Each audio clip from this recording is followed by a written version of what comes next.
له نن څخه تقریبا یو کال وړاندې په همدې ورځو کې یو اوبتل د سمندر ژورو ته روانېږي چې پکې 15 کسان سپاره دي.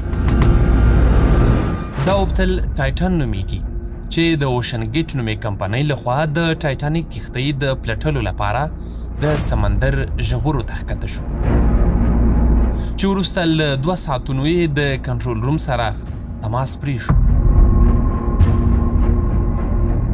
د امریکا د سمندري ادارې په دغه وخت کې د لانګ رینج سونر سنسر نومې یوې ټکنالوژۍ په مرسته د یوه انفجار غږ واورېد.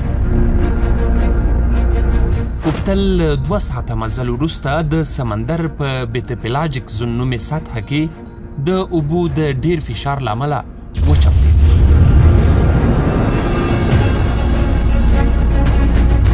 دا سطحه د سمندر له پاسنۍ سطحې څخه تقریبا 3000 متره ښکته ده. په دې اوبتل کې سپاره ټول د میلیاردونو ډالرو خاوندان وو او په امریکا او نورو هیوادونو کې کاروبارونه درلودل.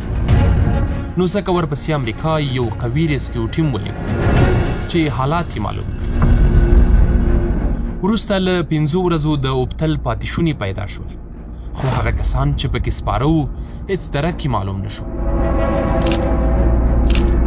شاید د سمندر په ژورو کې د الله تعالی د کوم مخلوق یوه مړۍ شوې وي. خو تاسې ته د دې کیسې د ویلو مقصد څه دی؟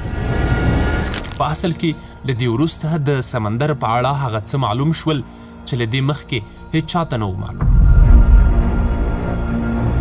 سمندر یو د بل له پاسه بحري موجونه لري، له یوه بحر ښکته بل بحر، له هغې ښکته بل بحر او همداسې تر اخره پورې چې په سمندر کې یوه ژوره چوپتیا خپروي.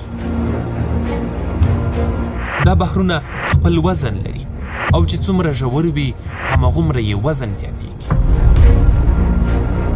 د سمندر په ژورو کې له 2 ساعته مزل وروسته داسې تورتمونه وي چې یو لاس بل نشي لیدلی.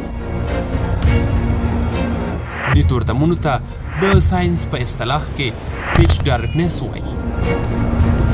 د وزن او تورتمونو څخه علاوه دلته یخني هم له توانه بهر وي